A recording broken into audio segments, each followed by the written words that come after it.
अगर आप ट्रेडिंग में बार बार वही गलती दोहरा रहे हो, प्रॉफिट आता है फिर चला जाता है, कॉन्फिडेंस बनता है फिर टूट जाता है, तो आज जो मैं शेयर करने वाला हूं वह आपकी स्ट्रेटेजी नहीं बदलेगा, वह आपका माइंड बदलेगा। और सच मानो, जब तक माइंड नहीं बदलता, कोई भी स्ट्रेटेजी आपको कंसिस्टेंट नहीं बना सकती। मैं आपसे एक सीधा सवाल पूछता हूं, क्या आपने कभी नोटिस किया है कि चार्ट से ज्यादा मूवमेंट आपके अंदर होता है? कैंडल ऊपर नीचे जाती है, लेकिन आपका हार्ट बीट उससे तेज चलता है। एक ग्रीन कैंडल आती है तो होप, एक रेड कैंडल आती है तो फियर। यह गेम मार्केट से ज्यादा आपके माइंड के अंदर चल रहा है, और ज्यादातर ट्रेडर्स इसी इनर गेम में हार जाते हैं। मैंने यह समझने में सालों लगाए कि मेरा सबसे बड़ा दुश्मन मार्केट नहीं था, न्यूज़ नहीं थी, वोलाटिलिटी नहीं थी, मेरा खुद का माइंडसेट था। मैं हर ट्रेड में सर्टेनिटी ढूंढ रहा था, जबकि ट्रेडिंग पूरी तरह अनसर्टेनिटी पर बनी है। मैं राइट होना चाहता था, प्रॉफिट कमाना चाहता था, लॉस से बचना चाहता था, लेकिन मार्केट को इससे कोई फर्क नहीं पड़ता। मार्केट सिर्फ प्रोबेबिलिटी पर चलता है, और जब तक मैंने यह एक्सेप्ट नहीं किया, तब तक मेरा रिजल्ट रैंडम रहा। आज मैं आपको कोई मैजिक इंडिकेटर नहीं देने वाला, ना कोई गारंटीड सेटअप। मैं आपको वह साइकोलॉजिकल फ्रेमवर्क देने वाला हूं जो कंसिस्टेंट ट्रेडर्स के माइंड में चलता है। वे लॉस से नहीं हिलते, विन से उड़ते नहीं, और हर ट्रेड को एक सीरीज का छोटा पार्ट मानते हैं। यही शिफ्ट अमैच्योर और प्रोफेशनल ट्रेडर के बीच का असली डिफरेंस है। अगर आप सच में कंसिस्टेंट बनना चाहते हो, तो आपको यह समझना होगा कि ट्रेडिंग फाइनेंशियल गेम से पहले साइकोलॉजिकल गेम है। और अभी से हम उसी इनर गेम को डिकोड करना शुरू करेंगे, जहां कंसिस्टेंसी पैदा होती है या हमेशा के लिए मर जाती है। मैं चाहता हूं कि आप अभी एक बहुत अनकंफर्टेबल सच को फेस करने के लिए तैयार हो जाओ। कंसिस्टेंट ट्रेडिंग का रिलेशन आपकी स्ट्रेटेजी से कम और आपकी साइकोलॉजी से ज्यादा है। ज्यादातर लोग यह मानकर चलते हैं कि जैसे ही उन्हें सही सेटअप, सही इंडिकेटर या परफेक्ट एंट्री मिल जाएगी, वे कंसिस्टेंट बन जाएंगे। लेकिन मैंने अपने एक्सपीरियंस में देखा है, स्ट्रेटेजी बदलने से चार्ट बदलता है, रिजल्ट टेम्परी बदलता है, लेकिन ट्रेडर नहीं बदलता। और जब ट्रेडर नहीं बदलता, तो रिजल्ट वापस वहीं आ जाता है। कंसिस्टेंसी का मतलब यह नहीं कि आप हर दिन प्रॉफिट कमाओगे। यह बात आपके माइंड को पहले एक्सेप्ट करनी होगी। कंसिस्टेंसी एक इमोशनल स्टेट है, एक बिहेवियरल पैटर्न है, एक साइकोलॉजिकल स्टेबिलिटी है। जब मैं कंसिस्टेंट ट्रेडर की बात करता हूं, तो मैं ऐसे इंसान की बात कर रहा हूं जो मार्केट के बीच में भी इमोशनली स्टेबल रहता है, जिसके डिसीजन फियर या ग्रीड से नहीं, बल्कि प्रीडिफाइंड रूल्स से आते हैं। अब यहां सबसे बड़ा कंफ्यूजन होता है। लोग रिजल्ट को कंसिस्टेंसी समझ लेते हैं। 2 हफ्ते प्रॉफिट आया तो लगता है मैं कंसिस्टेंट हो गया, फिर एक बड़ा लॉस आया और सारा सेल्फ कॉन्फिडेंस क्रैश। इसका मतलब क्या हुआ? आपका सेल्फ कॉन्फिडेंस मार्केट ने दिया था, आपने खुद नहीं बनाया था। असली कंसिस्टेंसी तब होती है जब आपका सेल्फ कॉन्फिडेंस आपके प्रोसेस से आता है, रिजल्ट से नहीं। मैं खुद से हर दिन एक ही सवाल पूछता हूं, क्या मैंने अपने रूल्स फॉलो किए? अगर जवाब हाँ है, तो वह दिन सक्सेसफुल है, चाहे P&L रेड हो या ग्रीन। यह माइंडसेट बहुत लोगों को अजीब लगता है, क्योंकि हम बचपन से रिजल्ट ओरिएंटेड कंडीशनिंग में पले हैं। स्कूल में मार्क्स, जॉब में सैलरी, बिजनेस में प्रॉफिट। लेकिन ट्रेडिंग अलग है। यहाँ अगर आप रिजल्ट को कंट्रोल करने की कोशिश करोगे, तो आप ओवररिएक्ट करोगे, और ओवररिएक्शन कंसिस्टेंसी का दुश्मन है। मार्केट का नेचर अनसर्टेन है। हर कैंडल नई इंफॉर्मेशन लाती है। आप जितना भी एनालिसिस कर लो, नेक्स्ट मूव गारंटीड नहीं, लेकिन आपका माइंड सर्टेनिटी चाहता है। यही इंटरनल कॉन्फ्लिक्ट ट्रेडर को तोड़ता है। माइंड कहता है यह सेटअप स्ट्रांग है, यह जरूर चलेगा। मार्केट कहता है कुछ भी हो सकता है। जब ट्रेड आपके अगेंस्ट जाता है, तो दर्द सिर्फ पैसे का नहीं होता, दर्द आपकी एक्सपेक्टेशन टूटने का होता है। यहीं से इमोशनल ट्रेडिंग शुरू होती है। आप सोचते हो मार्केट ने मुझे गलत साबित कर दिया, जबकि सच्चाई यह है, मार्केट ने आपको पर्सनली टारगेट नहीं किया, वह सिर्फ अनसर्टेनिटी को प्ले कर रहा था। कंसिस्टेंट ट्रेडर यह समझ लेता है कि हर ट्रेड यूनिक है, लेकिन लॉन्ग सीरीज में उसका एज काम करेगा। इसलिए उसका फोकस एक ट्रेड पर नहीं, बल्कि एग्जीक्यूशन क्वालिटी पर होता है। एक और साइकोलॉजिकल ट्रैप है, अटैचमेंट टू मनी। जैसे ही आप ट्रेड में एंटर करते हो, आपका माइंड उस अमाउंट से अटैच हो जाता है। वह पैसा आपका हिस्सा लगने लगता है। जब मार्केट रिट्रेस करता है तो आपको ऐसा लगता है जैसे आपसे कुछ छीना जा रहा है। यही फीलिंग आपको जल्दी प्रॉफिट बुक करने या स्टॉप लॉस हटाने पर मजबूर करती है। दोनों ही बिहेवियर कंसिस्टेंसी को मारते हैं। कंसिस्टेंसी तब शुरू होती है जब आप यह मान लेते हो कि ट्रेडिंग में आपका कंट्रोल सिर्फ 3 चीज़ों पर है: एंट्री कंडीशन, स्टॉप लॉस और पोजीशन साइज। बाकी सब मार्केट के हाथ में है। जब आप कंट्रोल से बाहर की चीज़ों को कंट्रोल करने की कोशिश छोड़ देते हो, तभी आपका माइंड रिलैक्स होता है, और रिलैक्स माइंड बेहतर डिसीजन लेता है। यहाँ एक डीप शिफ्ट चाहिए। आपको ट्रेडिंग को पैसा कमाने का तरीका नहीं, बल्कि रिस्क मैनेजमेंट बिजनेस की तरह देखना होगा। आपका जॉब हर ट्रेड में राइट होना नहीं है। आपका जॉब है अपने रिस्क को कंट्रोल में रखना और अपने एज को बार बार एग्जीक्यूट करना। जब यह आइडेंटिटी बनती है, तभी इमोशनल रिएक्शन कम होते हैं।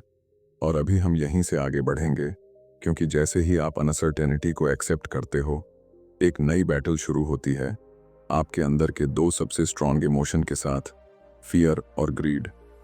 यही दोनों इमोशन तय करते हैं कि आपका माइंडसेट कंसिस्टेंट बनेगा या हर दिन मार्केट के साथ हिलता रहेगा। अब जब आपने यह एक्सेप्ट कर लिया कि मार्केट अनसर्टेन है और आपका कंट्रोल सिर्फ अपने एग्जीक्यूशन पर है, तो अगली सबसे बड़ी रियलिटी सामने आती है। आपके डिसीजन को असल में कौन चला रहा है? ज़्यादातर ट्रेडर्स सोचते हैं कि वे लॉजिक से ट्रेड कर रहे हैं, लेकिन रियल टाइम में उनके डिसीजन 2 इमोशन कंट्रोल कर रहे होते हैं: फियर और ग्रीड। यही 2 फोर्स कंसिस्टेंसी को बनाते भी हैं और तोड़ते भी हैं। फियर की शुरुआत लॉस से नहीं, एक्सपेक्टेशन से होती है। आपने एनालिसिस किया, सेटअप देखा, एंट्री ली और माइंड ने पहले ही प्रॉफिट का सीन बना लिया। जैसे ही मार्केट थोड़ा अगेंस्ट जाता है, माइंड पैनिक सिग्नल भेजता है, हार्ट बीट बढ़ती है, स्क्रीन पर हर टिक बड़ा लगने लगता है। अब आप चार्ट नहीं देख रहे, आप अपने P&L को देख रहे हो। यहीं लॉजिक ऑफ हो जाता है और सर्वाइवल मोड ऑन हो जाता है। इस स्टेट में ट्रेडर 2 काम करता है। या तो जल्दी एग्जिट कर जाता है, छोटा लॉस या छोटा प्रॉफिट लेकर, सिर्फ इसलिए कि इमोशनल पेन खत्म हो जाए, या फिर स्टॉप लॉस हटाकर प्रे करने लगता है कि मार्केट वापस आ जाए। दोनों बिहेवियर एक ही रूट से आते हैं: लॉस को पर्सनल फेल्योर मानना। लेकिन ट्रेडिंग में लॉस फेल्योर नहीं, बिजनेस एक्सपेंस है। जब तक माइंड इस डिफरेंस को एक्सेप्ट नहीं करता, फियर हर ट्रेड में आपका बिहेवियर बदलता रहेगा। अब ग्रीड की बात करते हैं, जो और भी डेंजरस है, क्योंकि यह पॉजिटिव इमोशन की तरह महसूस होता है। 2-3 ट्रेड विन हुए और माइंड कहता है, अब फ्लो पकड़ लिया है, अब साइज बढ़ाओ, अब अगला ट्रेड मिस मत करना। यहाँ से ओवर कॉन्फिडेंस शुरू होता है। आप वही रूल्स जो पहले फॉलो कर रहे थे, अब फ्लेक्सिबल लगने लगते हैं। एंट्री जल्दी, एग्जिट देर से, स्टॉप लॉस लूज। ग्रीड आपको यह इल्यूजन देता है कि आप मार्केट को समझ गए हो, लेकिन मार्केट किसी के कंट्रोल में नहीं। जब रिवर्सल आता है, तो एक बड़ा लॉस कई छोटे प्रॉफिट खा जाता है। फिर वही ट्रेडर जो कुछ देर पहले इनविंसिबल महसूस कर रहा था, अब फ्रस्ट्रेशन और सेल्फ डाउट में चला जाता है। ये इमोशनल स्विंग कंसिस्टेंसी का सबसे बड़ा दुश्मन है। फियर और ग्रीड दोनों का रूट एक ही है: रिजल्ट से अटैचमेंट। आप पैसा कमाना चाहते हो जो नेचुरल है, लेकिन जैसे ही पैसा आपकी इमोशनल स्टेट को कंट्रोल करने लगता है, आपका डिसीजन क्वालिटी गिर जाती है। कंसिस्टेंट ट्रेडर का गोल पैसा कमाना नहीं, सही तरीके से ट्रेड करना होता है। पैसा उसका बाय प्रोडक्ट है। मैं अपने माइंड को ट्रेन करता हूं कि हर ट्रेड से पहले एक छोटा सा इंटरनल चेक करूं। क्या मैं यह ट्रेड इसलिए ले रहा हूं क्योंकि यह मेरे सिस्टम में है, या इसलिए क्योंकि पिछला ट्रेड लॉस था और मैं रिकवर करना चाहता हूं, या इसलिए क्योंकि अभी भी विन हुआ है और मैं और चाहता हूं। यह अवेयरनेस बहुत पावरफुल है। जैसे ही आप इमोशन को नेम कर देते हो, उसका पावर कम हो जाता है। कंसिस्टेंसी का मतलब इमोशन खत्म करना नहीं है, यह इमोशन के बावजूद स्टेबल बिहेवियर रखना है। फियर आएगा, ग्रीड आएगा, यह ह्यूमन नेचर है, लेकिन आपका रूल्स सेट, आपका रिस्क मैनेजमेंट, आपका पोजीशन साइज, ये सब पहले से डिफाइंड होना चाहिए, ताकि इमोशन के मोमेंट में भी आपका सिस्टम आपको प्रोटेक्ट करे। और जैसे जैसे आप अपने अंदर इन इमोशनल पैटर्न को पहचानना शुरू करते हो, एक और डीप शिफ्ट की ज़रूरत पड़ती है। आपको हर ट्रेड को इंडिविजुअल जज करना छोड़कर उसे एक लार्ज सीरीज का पार्ट मानना होगा, क्योंकि जब तक आपका माइंड हर ट्रेड में राइट होने की कोशिश करेगा, तब तक फियर और ग्रीड आपको कंट्रोल करते रहेंगे।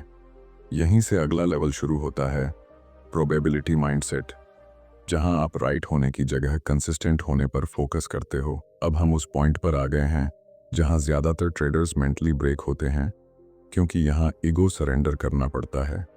अगर आपको कंसिस्टेंट बनना है तो आपको एक ऐसा माइंडसेट अपनाना होगा जो आपके पुराने बिलीफ सिस्टम के अगेंस्ट जाता है, और वह है प्रोबेबिलिटी माइंडसेट।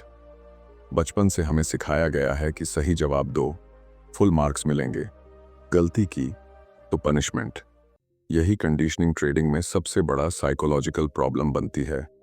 आप हर ट्रेड में राइट होना चाहते हो। जब ट्रेड लॉस में जाता है तो माइंड इसे डेटा नहीं बल्कि पर्सनल इनकम्पिटेंस समझता है।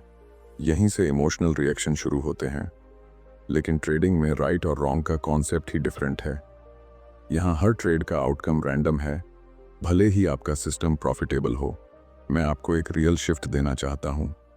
हर ट्रेड को एक इंडिपेंडेंट इवेंट समझो। पिछला ट्रेड विन था, इसका मतलब अगला विन नहीं। पिछला लॉस था, इसका मतलब अगला लॉस नहीं। मार्केट को आपकी हिस्ट्री से कोई मतलब नहीं। वह हर मोमेंट नई इंफॉर्मेशन के बेस पर मूव कर रहा है। जब आप यह सच में एक्सेप्ट कर लेते हो, तब आप हर ट्रेड में इमोशनल बैगेज लेकर एंटर नहीं करते। प्रोबेबिलिटी माइंडसेट का मतलब है, आप जानते हो कि आपके सिस्टम का एक एज है, लेकिन वह एज सिर्फ लार्ज सैंपल साइज में दिखेगा। जैसे कसिनो हर गेम में नहीं जीतता, लेकिन हजारों गेम में उसका एज गारंटीड काम करता है। अगर कसिनो हर राउंड के रिजल्ट पर इमोशनल हो जाए तो वह बिजनेस बंद कर दे। ट्रेडर भी यही गलती करता है। 3 लॉस आए और सिस्टम पर डाउट, 2 विन आए और ओवर कॉन्फिडेंस। कंसिस्टेंट ट्रेडर का फोकस आउटकम पर नहीं, एग्जीक्यूशन पर होता है।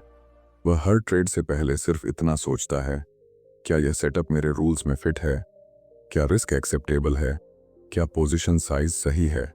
इसके बाद वह मार्केट को कंट्रोल करने की कोशिश नहीं करता, वह रिजल्ट को अलाउ करता है। यह अलाउ करना बहुत डीप साइकोलॉजिकल स्टेट है। इसका मतलब है आप अनसर्टेनिटी के साथ पीस में हो। अधिकतर लोग ट्रेड लेने के बाद माइंड में नेगोशिएशन शुरू कर देते हैं। शायद यह सपोर्ट होल्ड करेगा, शायद न्यूज़ के बाद रिवर्सल आएगा। यह सब होप बेस्ड थिंकिंग है, प्रोबेबिलिटी बेस्ड नहीं। प्रोबेबिलिटी माइंडसेट में आप पहले ही मानकर चलते हो कि कुछ भी हो सकता है। इसलिए स्टॉप लॉस पहले से सेट है, रिस्क पहले से डिफाइंड है, और आप इमोशनल सरप्राइज से बच जाते हो। जब आप हर ट्रेड को सीरीज का पार्ट मानते हो, तो एक सिंगल लॉस आपकी आइडेंटिटी को हिट नहीं करता। एक सिंगल विन आपको जीनियस फील नहीं कराता। आप इमोशनल मिडलाइन में रहना सीखते हो। यही स्टेबिलिटी आपको रूल्स फॉलो करने में मदद करती है, क्योंकि अब आप राइट होने के लिए ट्रेड नहीं कर रहे, आप कंसिस्टेंट एग्जीक्यूशन के लिए ट्रेड कर रहे हो। यहाँ एक और बड़ा शिफ्ट आता है, आपको रिजल्ट को इमीडिएट जज करना बंद करना होगा। एक ट्रेड लॉस है, लेकिन वह आपके सिस्टम के हिसाब से परफेक्ट था, तो वह गुड ट्रेड है। एक ट्रेड प्रॉफिट है, लेकिन रूल ब्रेक करके लिया गया, तो वह बैड ट्रेड है।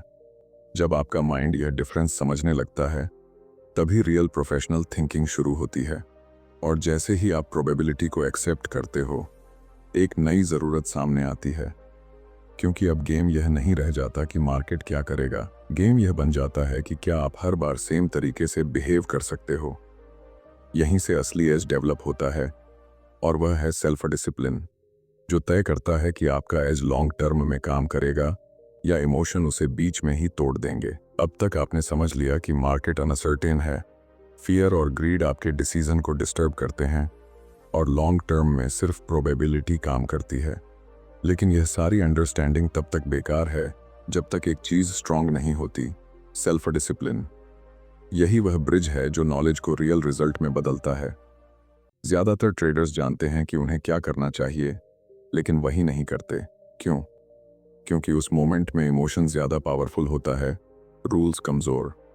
सेल्फ डिसिप्लिन का मतलब है आपने पहले से जो डिसीजन क्लियर माइंड में लिया था, उसे इमोशनल मोमेंट में भी फॉलो करना। ट्रेडिंग में आपकी सबसे बड़ी बैटल मार्केट से नहीं, अपने इम्पल्स से है। मान लो आपका सिस्टम कहता है दिन में 2 क्वालिटी सेटअप ही ट्रेड करने हैं, लेकिन मार्केट स्लो है, आप बोर हो रहे हो, माइंड एक्शन चाहता है। यही बोरडम ओवर ट्रेडिंग की शुरुआत है। आप सोचते हो छोटा सा ट्रेड ले लेता हूं। यही छोटा ब्रेक कंसिस्टेंसी को धीरे धीरे खत्म करता है।